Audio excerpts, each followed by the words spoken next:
All right. As a reminder, we are recording today, so if you don't want to be on the recording, feel free to turn off your camera.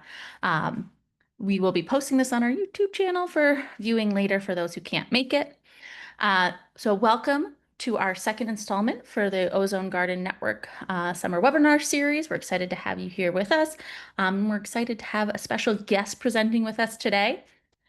So today we have Dr. Heesung Chong, who's a physicist in the Atomic and Molecular Physics Division at the Center for Astrophysics, Harvard and Smithsonian. His interests lie in retrieval of trace gas concentrations in Earth's atmosphere from remote sensing instruments and calibration of remote sensing instruments as well.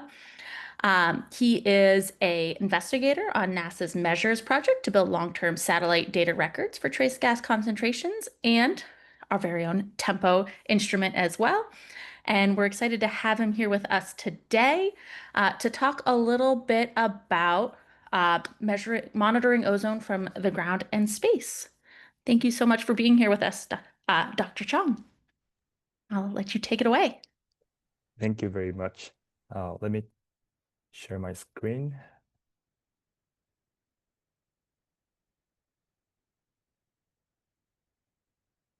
Yes, so thank you, Erica, for the very nice introduction. And I thank Emma and the Ozone Garden Group for having me here. My name is Heesung Chong, and I'm from Center for Astrophysics, Harvard and Smithsonian. And it's an honor to be presenting this webinar. As someone who produces satellite data, it's always a pleasure to connect with potential users and discuss possible applications. So today I'll be talking about monitoring ozone from the ground and space.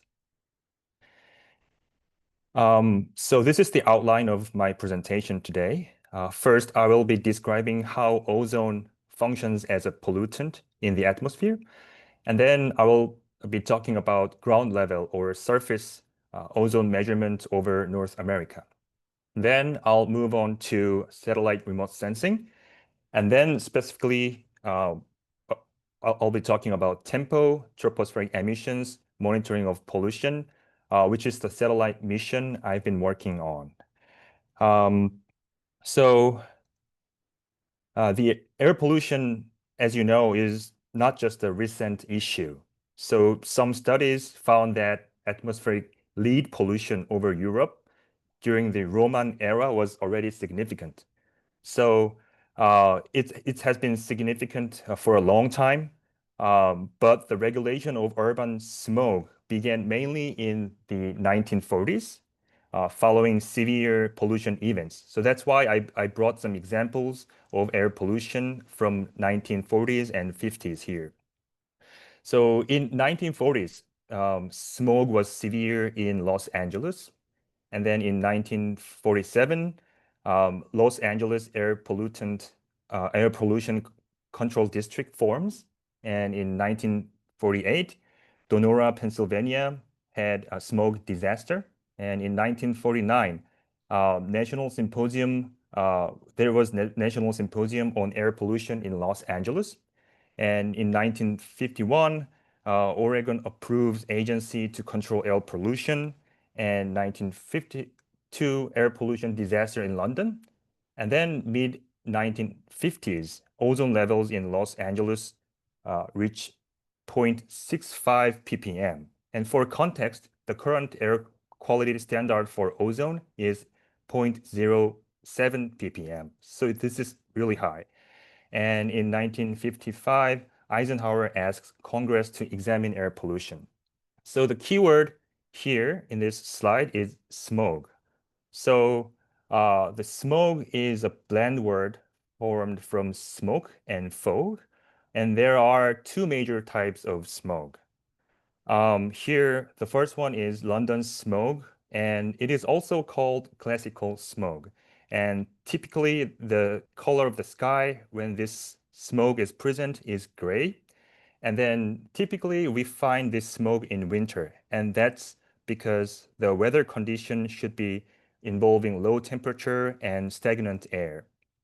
And the major sources of this smoke include coal burning, and the key components of this smog include sulfur dioxide and surfaced aerosols.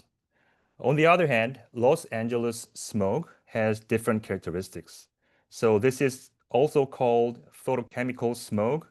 And then the typical color of this smog is brown. And usually we find this smog in summer.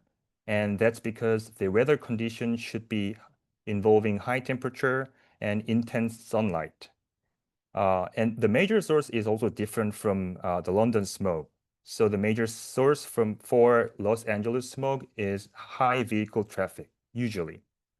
And then the key components involve nitrogen oxide, which we call NOx or NOx, volatile organic compounds, VOCs, and ozone. From 1995 to 2023, there was a 96% reduction in sulfur dioxide emissions from power plants. So this is a huge reduction, 96%. And it's mainly through policies such as Clean Air Act and Acid Rain Program. So in this presentation, I'll be discussing air pollution similar to the Los Angeles smog. So today's pollutant of interest is, of course, ozone, but NOx and VOCs will also be mentioned as they are key precursors to ozone formation.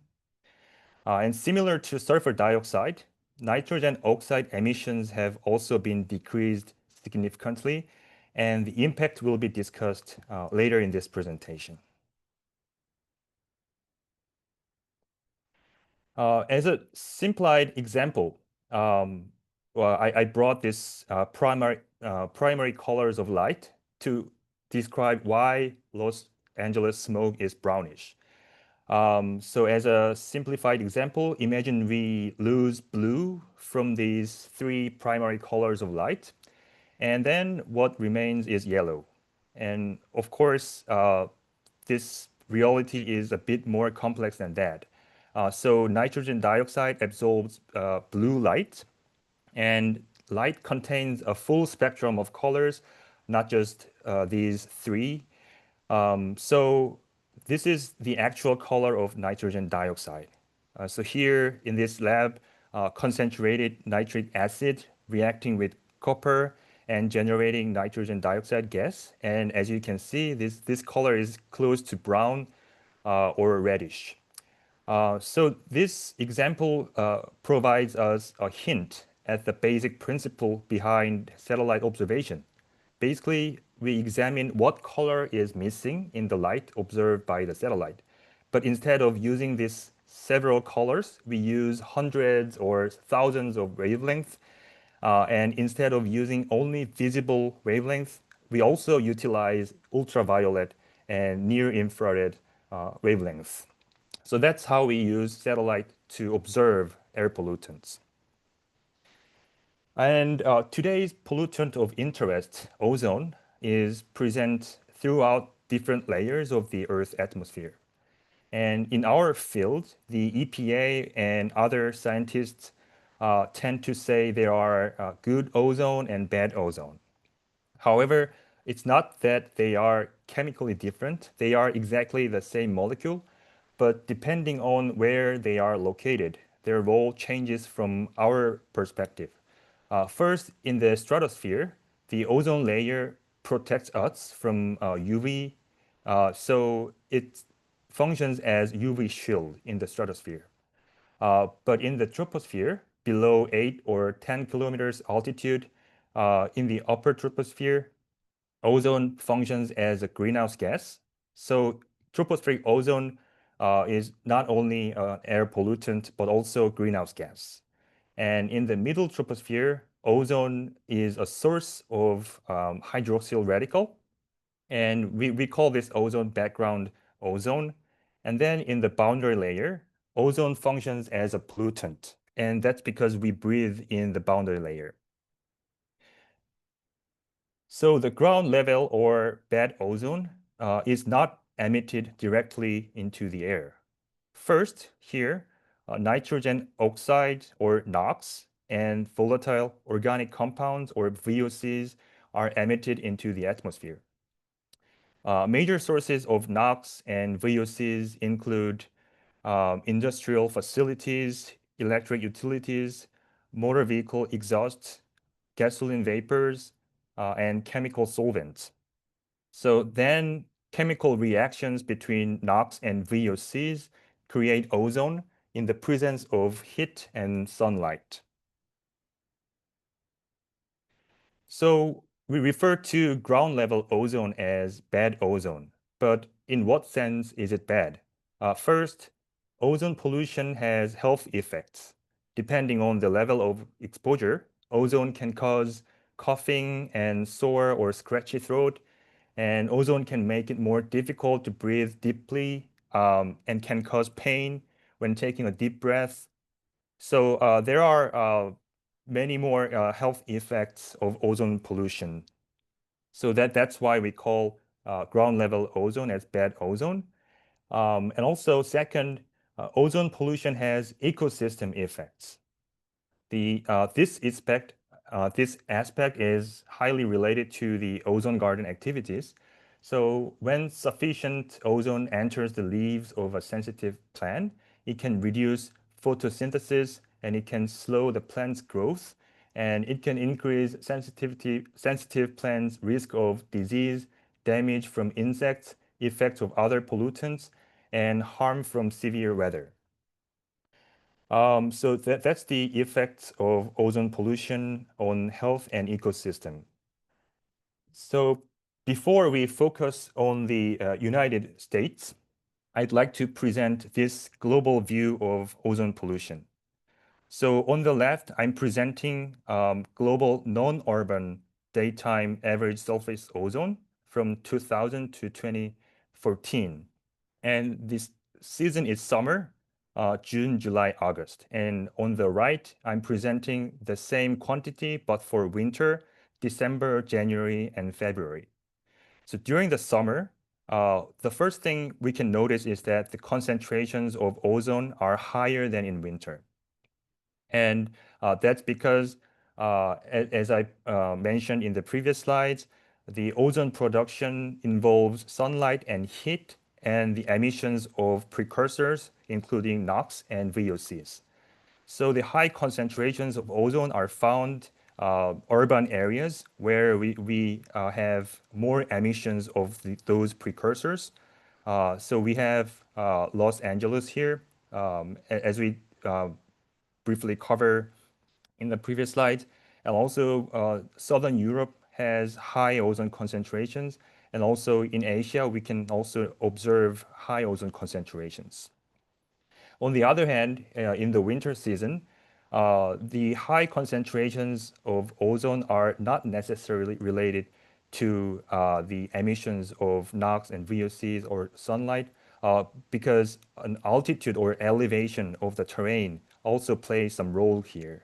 So that's why we see this high concentration of ozone here, and that's because ozone is present throughout the different levels of atmosphere, as described in the previous slide.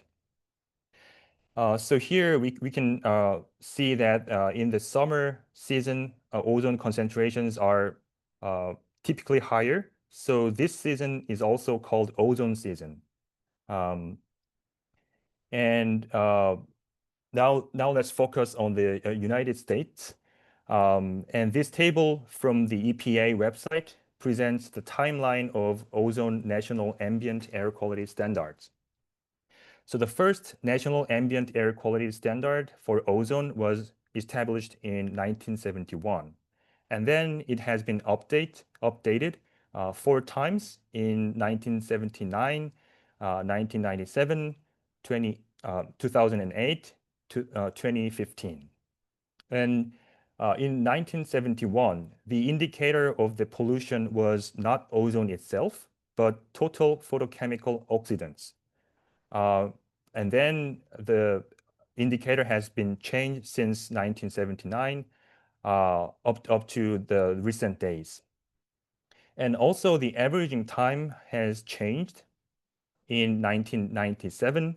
And before this change, 1 hour ozone was used to determine whether certain region is ozone non-attainment region or not. But then in 1997, the standard was replaced by 8-hour standard.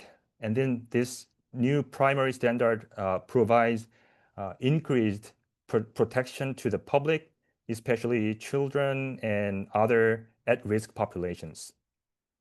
Also, the level has changed. So starting from 1979, when we set ozone as the indicator, the level was 0.12 ppm, and then it has changed throughout time, and now currently we have 0.07 ppm. And lastly, form also has changed. So the definition of the attainment has changed, basically. In 1979, attainment is defined when the expected number of days per calendar year is equal to or less than 1. But since 1997, the definition is as follows. Annual fourth highest daily maximum 8-hour concentration is calculated through averaging over 3 years.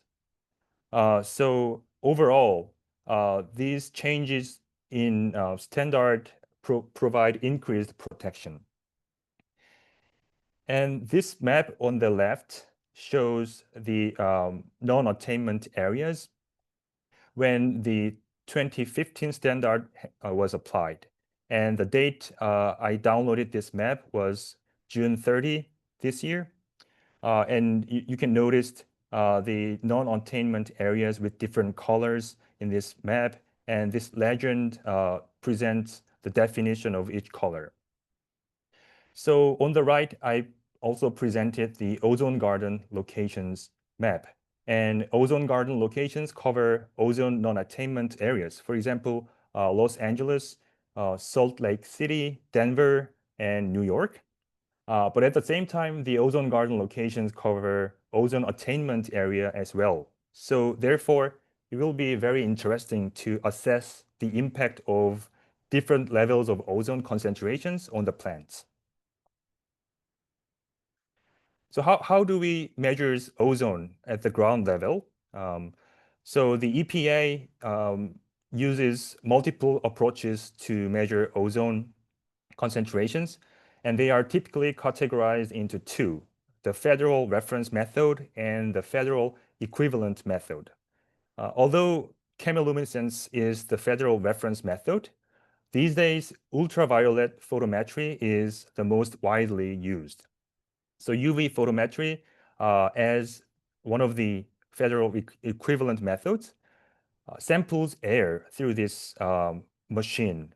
So an air sample is drawn into a mixing chamber in the device and is exposed to UV light at a 254 nanometer wavelength.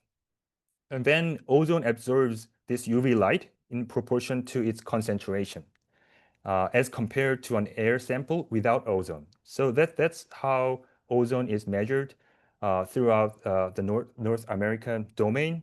Although there are also other approaches where we can use to monitor ozone concentrations. So here I brought a map of ozone concentrations, which I downloaded from the AirNow website. So AirNow is a website or a system where we can check the air quality index near real time. And also they have archival data. So this is for July 6th this year.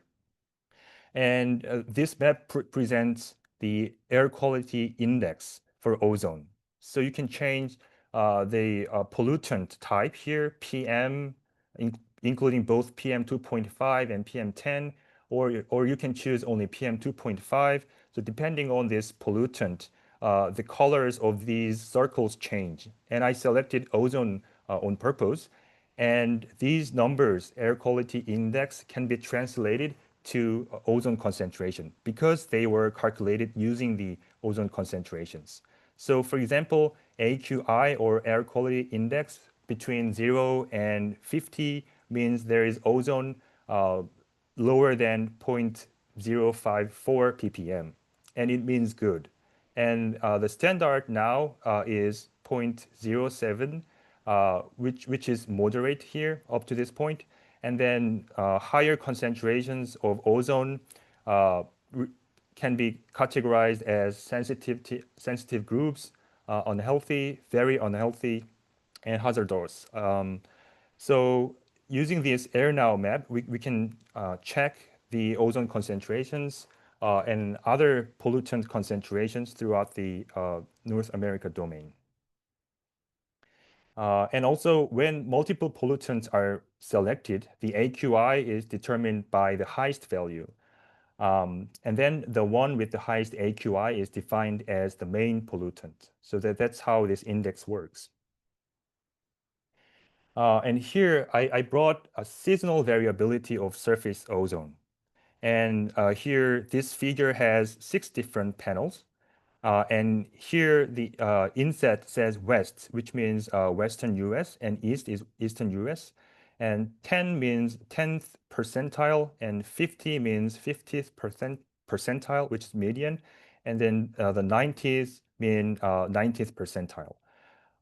And different colors of curves represent different years. So the gray one is 1990 to 1999. And then the orange or yellow is 2000 to 2012. And then the purple one is 2013 to 2023.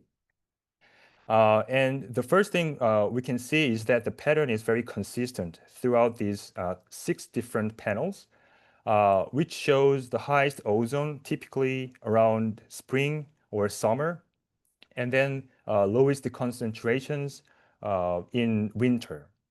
But for example, if you take a close look here, we can notice that compared to 2000 to 2012, we now have lower concentrations of ozone during summer and spring, which is very good.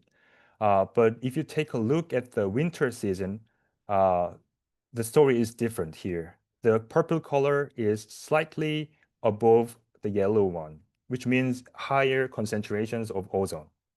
So I brought here long-term trends of surface ozone concentrations across the US.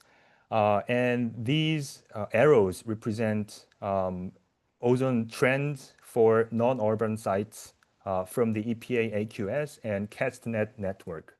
And the period of interest is 2000 to 2014.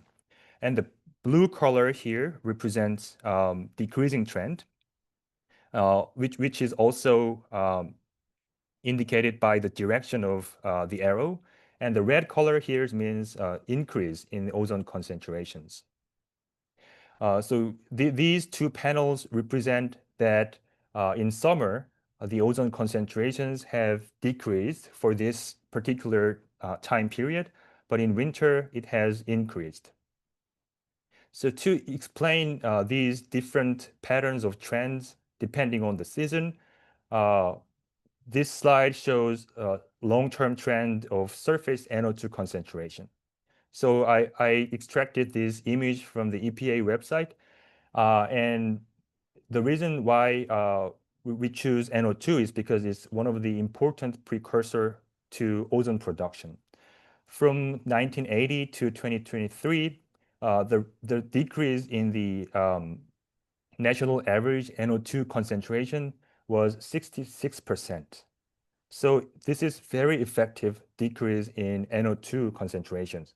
And although I brought only NO2 concentrations here, the NO and NO2, nitrogen oxide itself, reduction, the emission of nitrogen oxide has been reduced significantly from 1980 to 2023.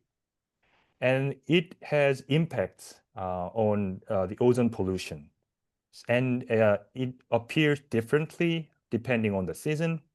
So here, we can go back to this equation. So here, to produce ozone, we need NOx and VOC and heat and sunlight. And the decrease in NOx concentrations here lead to the decrease in ozone concentrations, but during the summer. However, in winter, the heat and sunlight has less significant intensity during this season. So the NO, one of the NOx component, plays a significant role. And we refer to this equation as NOx titration. So when NO concentration is reduced because of the reduction of NOx emissions, the destroy of this ozone molecule has been less active in the winter season. And this NOx titration is more important during the night and the winter time when the heat and sunlight has less intensity. And according to this Lee et al. Paper, there could be more complex reasons for the increase in the ozone concentrations over the US, which includes aviation and shipping and also long-range transport from Asia. But a shared view from several uh, scientific studies is that NOx titration has been decreased because of the decrease of NO concentration. So these three panels show the locations of surface monitoring stations for ozone, NO2, and VOCs. And as described in the previous slide, understanding of the ozone production should involve understanding of the NOx emission change and also VOC emission change. So simultaneous measurement of ozone and its precursors helps in understanding the production of ozone. And by looking at these maps, we can notice that there are areas with very dense monitoring sites and also areas with sparse monitoring sites. So to cover all these regions, many agencies, including the EPA, have been working very hard to install more instruments over the domain. But also in this regard, we can use satellite remote sensing because satellites can provide continuous mapping of pollutants. And specifically, UV visible and near infrared instruments are sensitive to pollutants in the lower atmosphere. And there are different orbit types for satellite instruments. And historically, the air pollution satellite instruments were typically in low Earth orbit before 2020. And they provide global coverage, so we can assess the air pollution across the globe. And the spatial resolutions are from 3.5 by 5.5 square kilometers to 50 by 80 kilometers. So this high resolution helps a better understanding of air pollution across the globe. And the typical temporal revisit is typically once per day for low Earth orbit.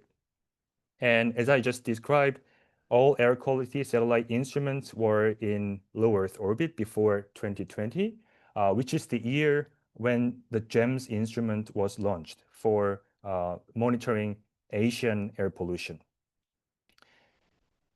And geostationary orbit is another orbit we can use for monitoring air pollution from space. And satellites in geostationary orbit, or GEO in short, fly above Earth equator as presented in this figure. And they move from west to east, exactly matching Earth rotation. So GEO is ideal for satellites that need to stay fixed above a specific location.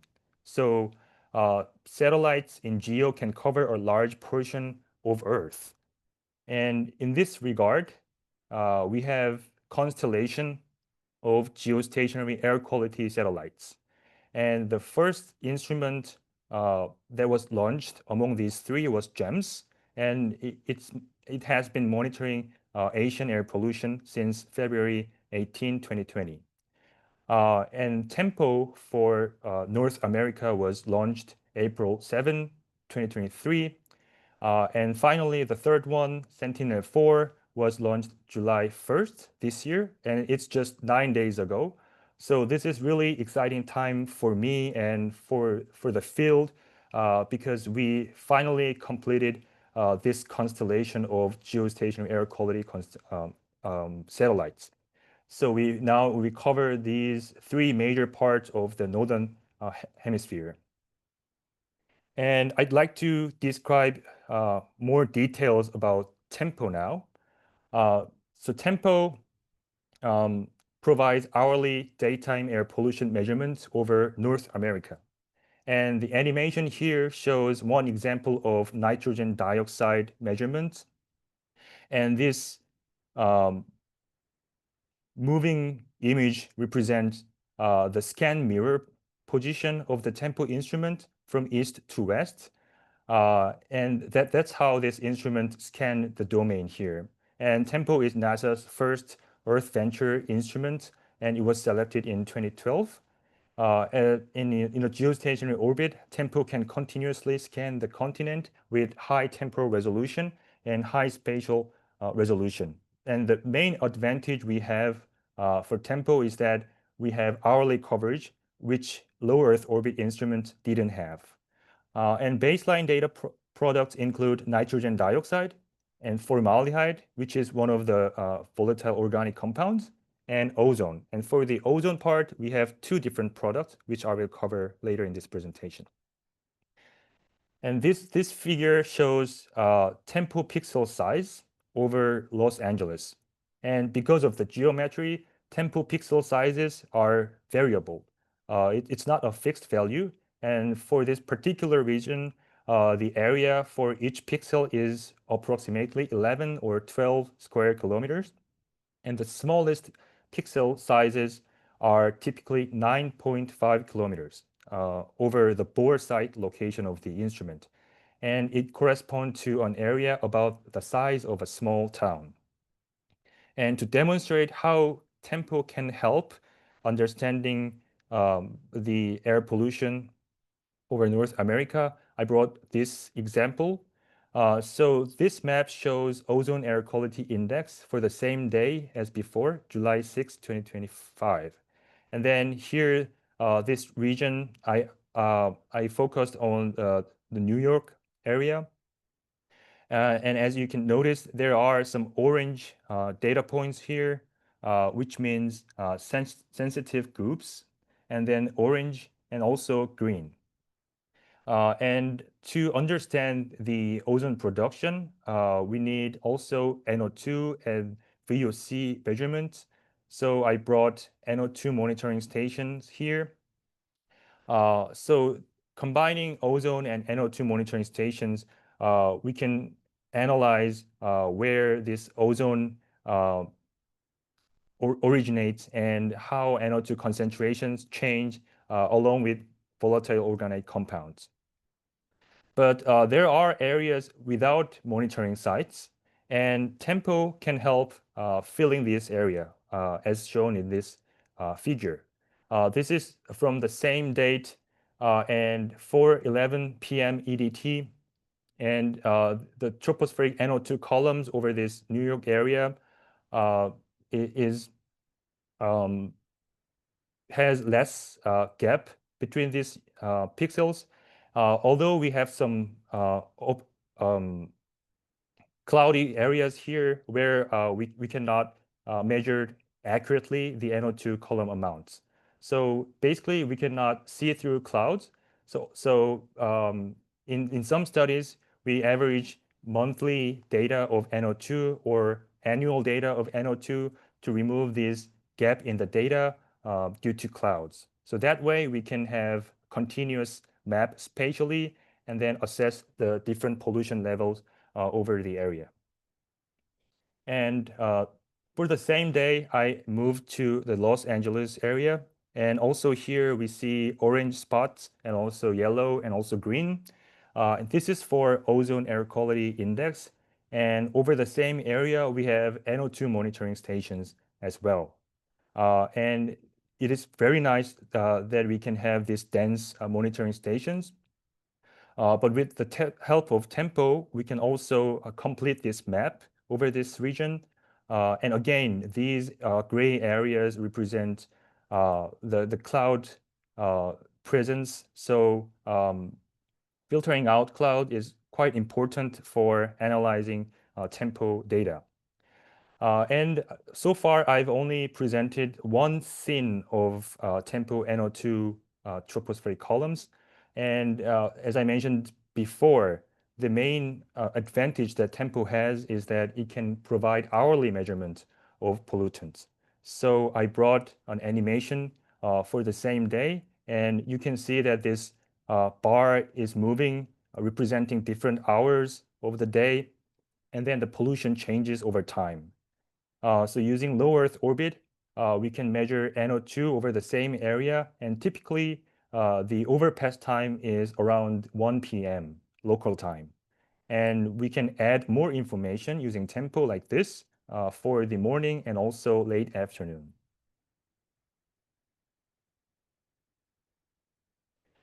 And tempo provides not only nitrogen dioxide, but also formaldehyde concentrations.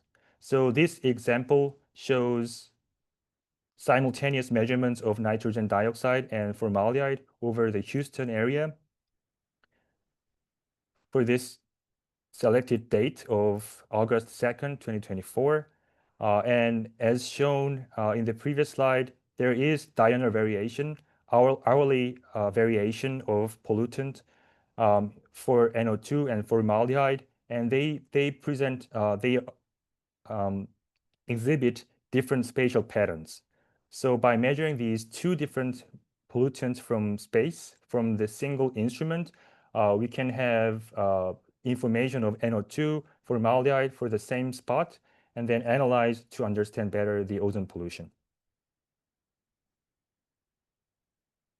And about the ozone itself, as ozone is distributed across the different layers of the atmosphere, they have different sensitivity to the satellite measurements. And it is well known that the stratospheric ozone layer blocks UV for us.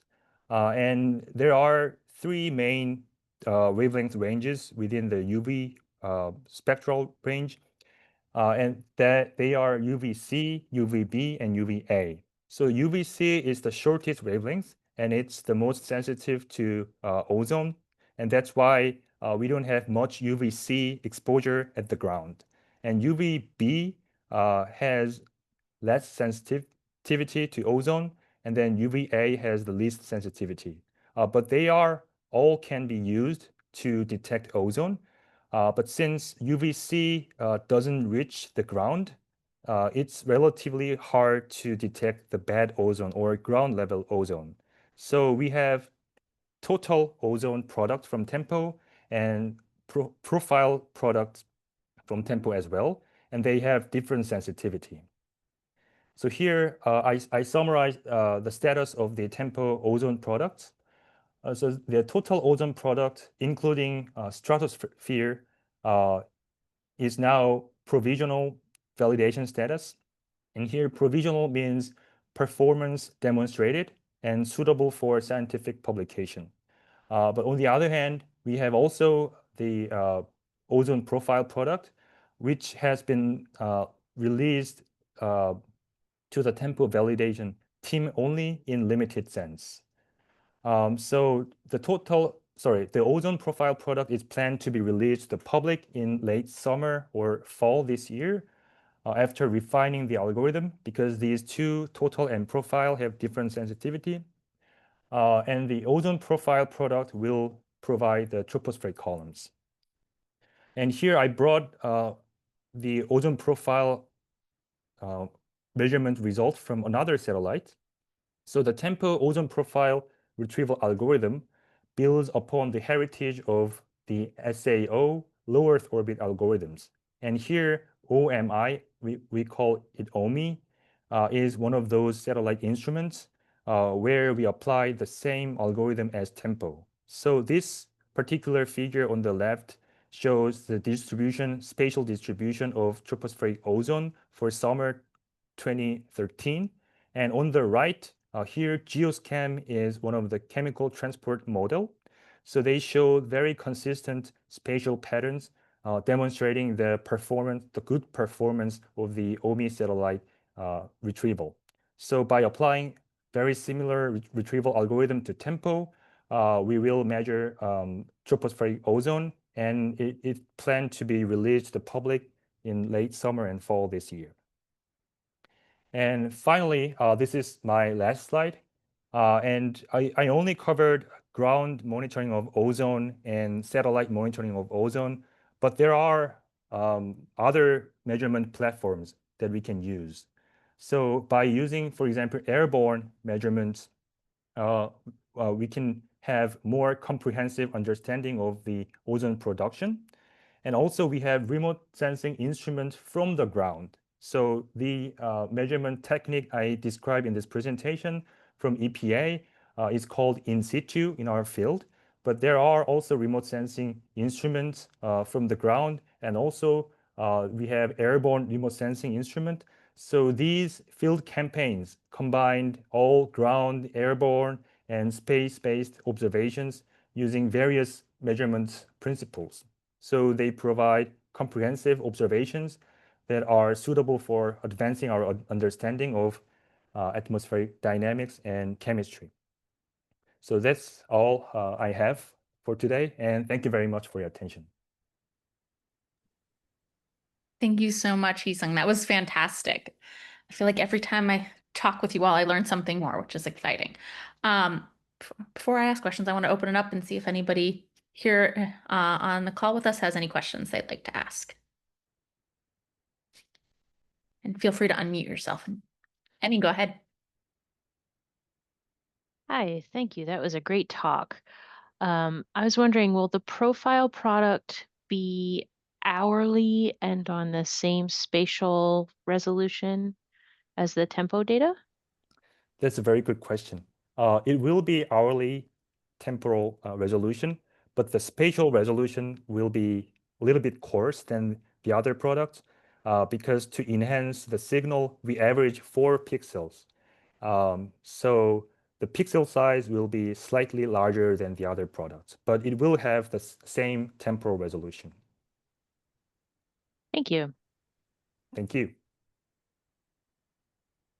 Susan, do you have a question? Yeah, I had a quick question. It has to do with the resolution. You were saying it, it's fairly high resolution for this, but I'm wondering how local is an ozone concentration? Is it, if you have a high ozone concentration because you live right next to a highway, if there's a forest behind you, is there going to be like a very different ozone concentration right there? And how do you measure that? Because I was noticing in the area where I live, it looked like it was pretty good ozone, but I'm finding maybe that's not the case. Yeah, that's really a good question. So as I mentioned, the tempo pixel size is roughly 10 square kilometers. And on the sub-pixel level, yeah, there should be variability of ozone, NO2, and also VOC. So we have these field campaigns with remote sensing airborne instruments, and we can compare the spatial variability between the two, satellite and airborne, because aircraft measurements usually provide higher spatial resolution because it's closer to the ground. And sometimes it can provide 500 meters of spatial resolution. And when we compared these two maps, then we can notice there is sub-pixel level variability. So if we use only tempo measurements, it will be very challenging to pick up those spatial variability within 1 pixel. But by combining with other platforms using airborne and ground, yeah, we can understand better the sub-pixel level variability. That's great. Thank you. Thank you. Hi, I'm Mandy, and I have a quick question.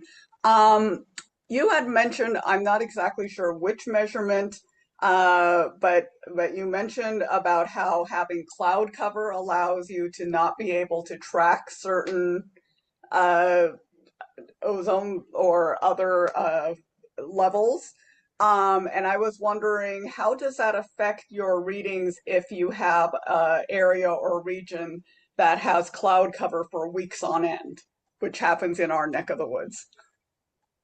Yeah, that's a really good question. So one of the level 2 products from Tempo is cloud. So we have NO2 product, formaldehyde product, ozone product, and also cloud product. And from this cloud product, we retrieve the cloud cover for each pixel of tempo measurement. And the quantity represents the percentage of the cloud cover. And we usually use below 15% cloud cover. So if the cloud cover is below 15%, then it means we can use it for research. But if it's higher than that, then we recommend users don't use those data because it has less accuracy. So if a certain region has cloud cover beyond 15% for a week, then weekly average would not be sufficient to assess the air quality over that region. But if it's below 15%, then we can still use the tempo data for that region. And we can also average a longer time period to secure clear sky pixels. So that's usually how we secure data points to analyze different regions over North America. Thank you. That's a good question, Mandy. And I kind of have a follow-up question to that. I'm curious if the type of cloud impacts that as well. Like if it's a cumulus cloud versus a cirrus cloud, there's a bit more transparency of sunlight through each of those. So I'm curious if there's any information you have there. Yeah, we provide cloud fraction and cloud pressure. So by cloud pressure, we can analyze how high this cloud is. But from tempo, we do not provide specific types of clouds. But that's a really good point because the cloud pressure is also important. So when we calculate the vertical columns of trace gases, we should convert the light path because it's usually slant for a particular region because the viewing angle from satellite is not vertical. And this transition from slant to vertical requires cloud information. And in this process, we consider both cloud fraction and pressure. So although we do not know if this cloud is cirrus or convection cloud, we do have information on pressure and the extent of the cloud cover. So we use those information to convert this light path. So yeah, that's how we use this cloud information. And it's really critical to the accuracy of trace gas retrieval. Thank you. Thank you.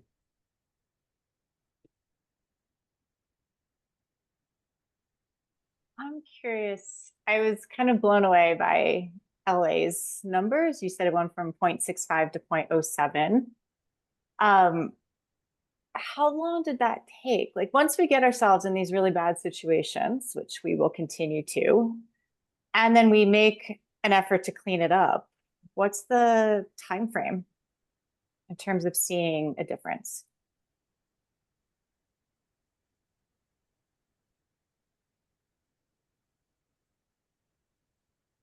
So yeah, let me go back to.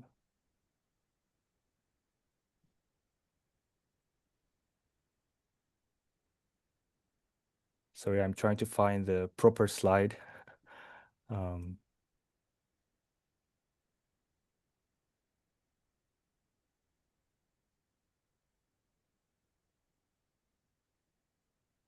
So do you mean the change in the ozone concentration over the LA region? Yeah, you had just mentioned that it was one of Yeah. the regions that was most affected early on, that kind of gave the United States a warning of smog, and that it peaked at 0.6. Yes, sorry, I just found it. Yes. And I'm just wondering, because now it's at 0.07. So like if it peaked at 0.65 in the 60 or mid 50s, when, how long before it kind of came out of that like Maureen, I'm going to point out it's terrible. actually not at 0.07. 0.07 is attainment, and Yes. LA is not in attainment. Got it. Okay.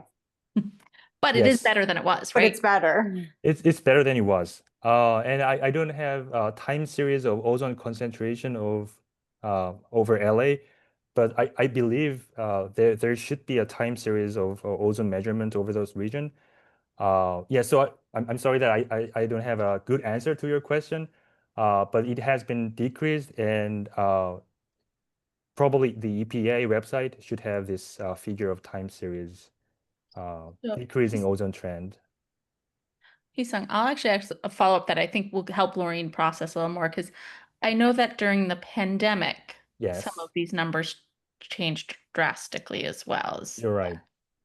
Maybe you could Yes. talk about that a little bit and kind of like the time frame of like how quickly some of these things can be changed if we're working on it. Right, if we try. Yes, you're right. So during the pandemic era, we had decrease in not only in ozone concentration, but also nitrogen dioxide and also VOCs. And then there have been research that it bounced back. Not everywhere. So depending on the extent of the anthropogenic activities, we can have very quick change in air pollution.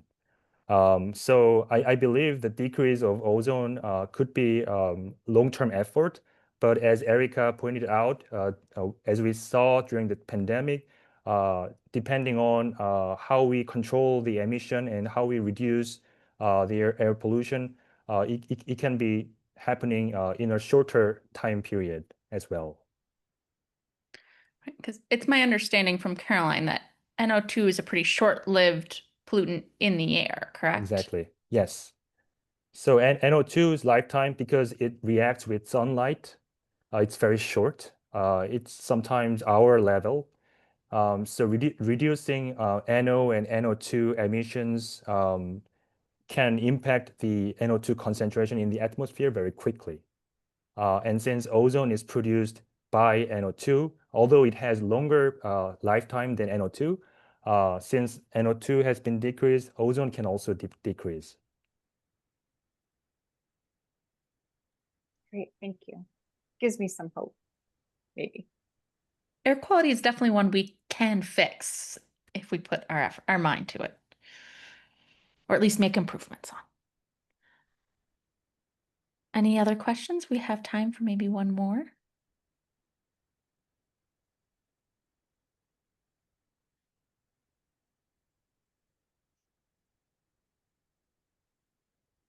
All right. Well, we are just about at the hour. This was fantastic. Thank you so much, Heesung. As I mentioned, I learned so much more today than I knew before, so this was amazing, and we really appreciate you being here with us. And as a reminder to the community, this will go up on our YouTube channel, so this will be available for you to reference back to. Thank you very much. Have a great afternoon, everyone. Thanks so much, everyone. Thank you, Heesung. Thank you.